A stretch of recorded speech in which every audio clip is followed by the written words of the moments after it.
இந்த லாக்டவுன் சமயத்துல நீங்க எல்லாருமே கேள்விப்பட்டிருப்பீங்களே, சைக்கிள் கேர்ள்னு ஒரு பொண்ணு, ஜோதி குமாரி. டெல்லியில அவங்க அப்பா வேலை பார்த்துட்டு இருந்தார் குர்கான்ல. சைக்கிள் ரிக்ஷா ஓட்டுற மனிதர் மோகன் பாஸ்வான் அவருடைய பேரு. விபத்துல காலில் அடிபட்டுருச்சு, முடங்கி உக்காந்துட்டாரு. அந்த குடும்பத்துக்காக அந்த மனுஷன் 25 வருஷம் நாய்படாத பாடுபட்டு உழைச்சிருக்கான். ஹரியானா சொந்த மாநிலம்.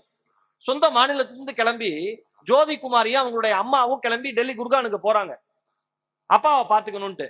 ஒரு 10 நாட்கள் அவங்க மனைவி கணவரை கவனிச்சுக்கிறாரு.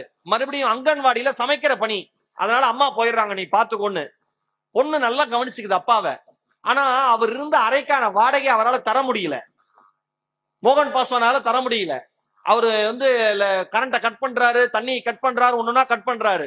ஜோதிகுமாரி அந்த பெண்மணி யோசிக்குது, அந்த 15 வயது சிறுமி யோசிக்கிறா, அப்பா நம்ம சொந்த கிராமத்துக்கே போயிடலாம்டா செல்லம், காசே இல்லையே, உன்ட்ட எவ்வளவு காசு இருக்கு?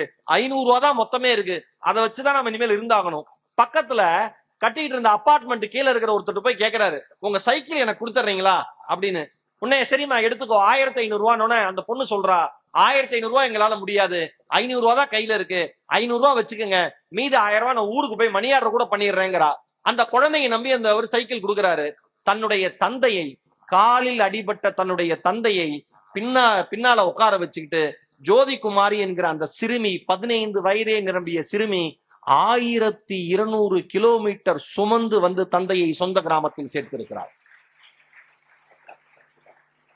1200 கிலோமீட்டர் ஓட்டிட்டு வந்திருக்காங்க. பெட்ரோல் பங்க்ல எங்கேயாவது நைட் ரெஸ்ட் எடுக்கிறது, நடுவுல லாரி கிடைச்சதுனா லிப்ட் கேட்டு கொஞ்சம் தூரம் வருது. இப்படி மாறி மாறி மாறி மாறி வழியில அத்தனை பேர் கிண்டல் பண்ணாங்களா, என்னடா பொண்ணை உட்கார வச்சுட்டு பொண்ணை ஓட்ட வச்சுட்டு நீ உட்காந்துட்டு வர, உனக்கெல்லாம் அறிவில்லையா? நிறைய பேர் கிண்டல் பண்ணிருக்காங்க. அதுக்கு ஜோதி குமாரி சொன்னாள், என் தந்தை 20 ஆண்டுகளுக்கு மேலாக என் குடும்பத்திற்காக எவ்வளவு உழைத்திருக்கிறார் என்பது எனக்கு மட்டும்தான் தெரியும்.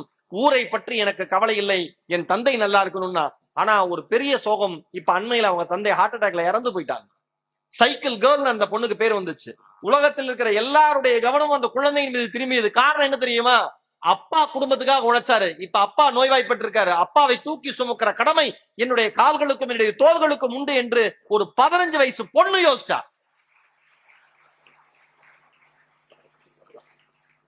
நீங்க எத்தனை பேர் நீங்க அம்மா அப்பாவா இருந்து ரெஸ்பெக்ட் கொடுக்குறீங்க? அம்மா அப்பாட்ட எத்தனை பேர் உண்மையா இருக்கீங்க? நண்பர்களுக்காக போய் சொல்றீங்க. அந்த நண்பர்கள் வாழ்க்கையினுடைய இறுதி வரை உங்களுடன் வரப்போகிறார்களா? யார் யாருக்கெல்லாம் நீங்க போய் சொல்றீங்க?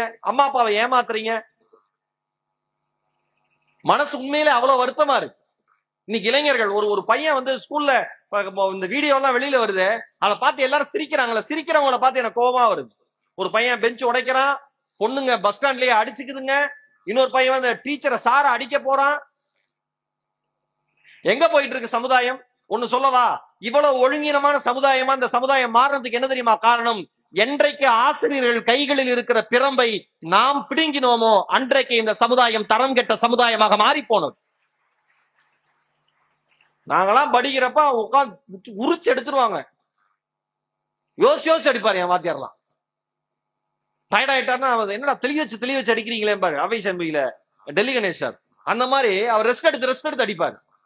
அடிக்கிறப்ப கோபமா வரும். அப்பாட்ட சொல்லுவேன், அப்பா அடி அடிக்கிறாருப்பா, மனுஷன் மாதிரி அடிக்க மாட்டேங்கிறாருப்பா, மாடு மாதிரி அடிக்கிறாருப்பா அப்படின்னு. எங்க அப்பா முதல் கேள்வி கேட்பாரு. இங்க இருக்கிற பெற்றோர்கள் நல்லா புரிஞ்சுக்கோங்க, ஸ்கூலுக்கு டீச்சர் திட்டாங்க, சார் திட்டாங்க, பிரின்சிபல் திட்டாங்க, வெளியில நிக்க வச்சுட்டாங்க அப்படின்னு உங்க குழந்தைங்க சொன்னோன்னே சித்தப்பா, பெரியப்பா, மாமன், கொழுந்தேன் அத்தனை பேருக்கு போன போட்டு ஒரு குட்டியானை எடுத்துக்கிட்டு ஸ்கூல் கேம்பஸ்குள்ள கபால்னு குதிச்சு, ஏன் குழந்தை அடிச்ச, எனக்கு இருக்கிறது ஒரே குழந்தை. அவங்க அதை சொன்னாங்களா? ஸ்கூல்ல வீட்டுக்கு லெட்டர் போட்டாங்களா, ஒரு குழந்தையோட நிறுத்திக்கொள் அப்படின்னு? சேர்க்கறதுக்கு முன்னாடி, பிறக்கிறதுக்கு முன்னாடி ஏன் குழந்தை அடிச்சீங்க, அதெல்லாம் அடிக்காதீங்க அப்படி இப்படின்னு சொல்றீங்கல்ல. ஒண்ணு சொல்லவா, அடிச்ச வீட்டுல உங்க குழந்தை ஸ்கூல்ல அடிச்சுட்டாங்க, திட்டாங்க, பனிஷ்மெண்ட் கொடுத்துட்டாங்கன்னு சொன்ன உடனே நல்ல பெற்றோர்களா இருந்தா நீங்க முதல் வார்த்தை என்ன தெரியுமா கேட்கணும்? நீ என்னடா செல்லம் பண்ண, ஏன்னா நமக்கு பிறந்தது நல்லது பண்ணி இருக்காது.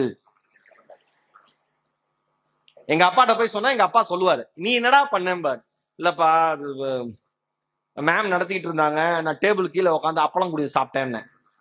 அப்பளம் மாதிரி நொறுக்குனாங்கன்னு கரெக்ட் அப்படின்னாரு. இன்னைக்கு அதனால நான் நல்லா இருக்கேன்.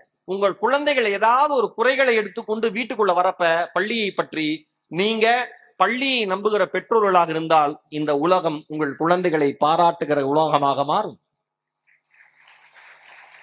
இருக்கிற பெற்றோர்கள் தயவு செஞ்சு இது ஒண்ணை மட்டும் ஃபாலோ பண்ணுங்க. எனக்காக, நானும் ஒரு ஆசிரியரா இருக்கேன், நிறைய கல்வி நிறுவனங்களுக்கு போய் பேசுறேன்.